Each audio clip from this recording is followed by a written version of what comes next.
Hello, good evening once again, wherever you are in the world. I hope you're having a better evening than me. I just went live and then realised I hadn't added the video. So there was just audio, and I went to double check it on Facebook and I was like, why is the screen black? Anyway, here we go.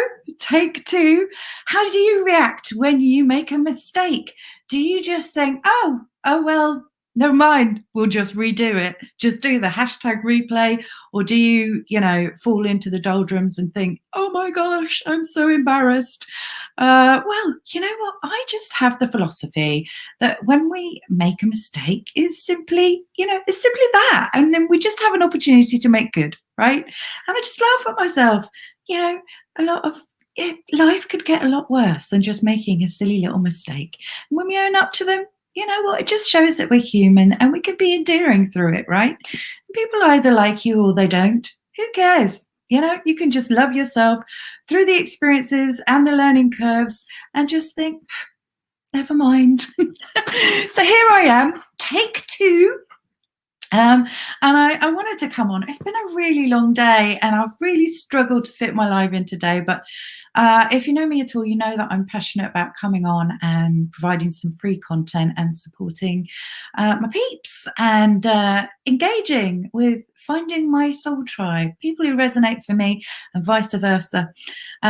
So yeah, it was important that I come on daily, right? Because we need to do our social media daily. Anyway, I'm just rambling on. You can tell it's been a long day, right? But it's been a wonderful day. I had been blessed with working with a wonderful woman who is really going through the mill right now, and it's an experience that I've had myself. She's experienced coercive control in a relationship, financial control, and also physical abuse. And it was a real privilege and an honor to work with her today. And we had a fantastic consultation and healing session. And when I do my sessions, I calibrate between 1 and 10, 10 being the highest emotion one could possibly feel, and 1 being nothing at all. And she started off with a fear factor of 10, and I got her down to a 2. So that's super amazing. And because, it's really paramount on my mind at the moment, what's going on in the world, that so many people, because I've worked with men as well who have been abused, are struggling at the moment. The situation is just dire with what's going on and the lockdowns in various areas, and my heart just goes out to people. So I just wanted to create awareness, really, and be like a lighthouse for anyone who's experiencing that, someone that people can just reach out to. And I wanted to read this I can't even say it, Epictetus quote: "Is freedom anything else than the right to live as we wish? Nothing else." And I recall in 2013, when I was coming out of a abusive marriage, I didn't have the physical abuse aspect, but I was talking to my client today and she said, actually, that's not the worst of it. The worst of it is the mental abuse. And that is something that I often suspected. Obviously, the threat of the abuse was always there for me, and I was in a heightened state of alert constantly because there was that looming thought that, this could turn at any moment. And there was a particular moment where I did have to take out a kitchen knife to protect myself. I'm a I'm a feisty bird. I get up in people's faces if they get up in mine, and you back down. But yeah, it was the financial control, and the isolation through the triangulation and the gaslighting, which was the worst. And I wanted to read to you a poem that kind of just really spoke to me when I first read it, because of, the various abuses that I've been through in my childhood, and then later on with the secondary losses and wounds that came out of that childhood negative programming. Literally, I manifested it, I created it. My mindset was I didn't deserve more. My mindset was I wasn't worthy. So I was attracting influences and relationships in my life that were no good for me. I was playing a dance. I was dancing a dance that interacted and fed into my wounds and allowed men to feed into my wounds.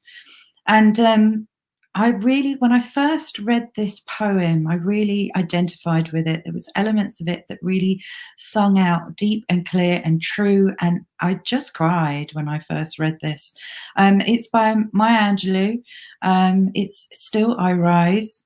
And although it was written as a Black woman who, experiencing racial abuse, I think it can ring true for women in general, and especially women who have been through any abusive experience. Still I rise, Maya Angelou. You may write me down in history with your bitter, twisted lies. You may trod me in the very dirt, but still, like dust, I'll rise. Does my sassiness upset you? Why are you beset with gloom? 'Cause I walk like I've got oil wells pumping in my living room.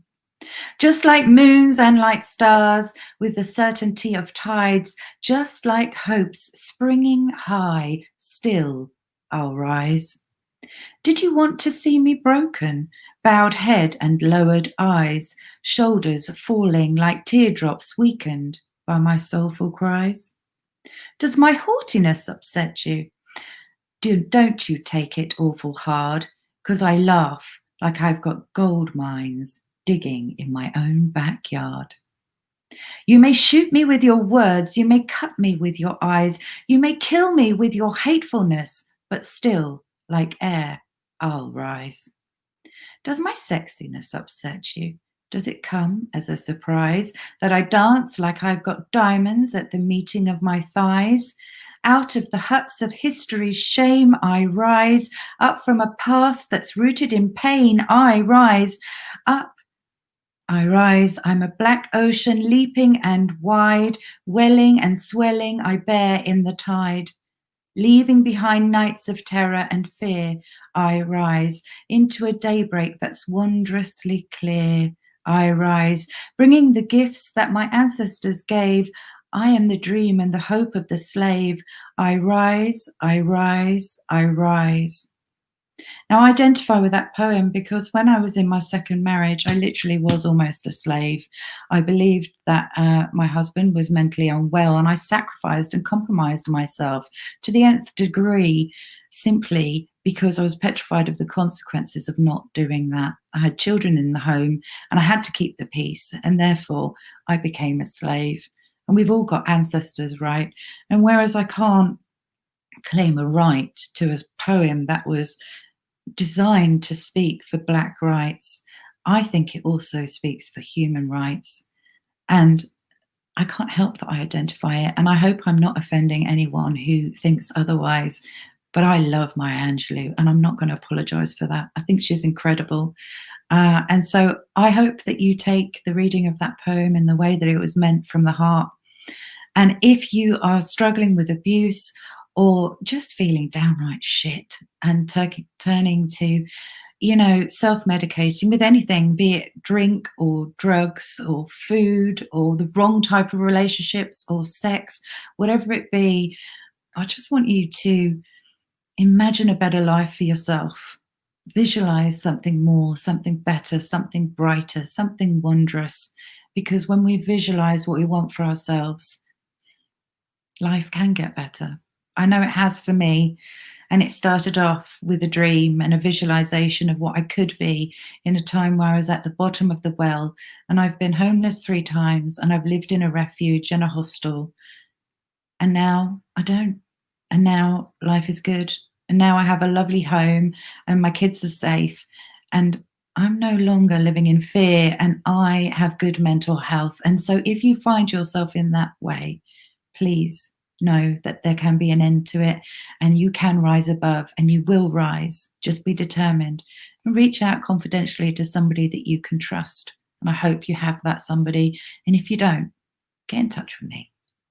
Take care of yourselves. Have a great morning, afternoon, and evening, wherever you are in the world. And I will see you tomorrow. Bye, peeps.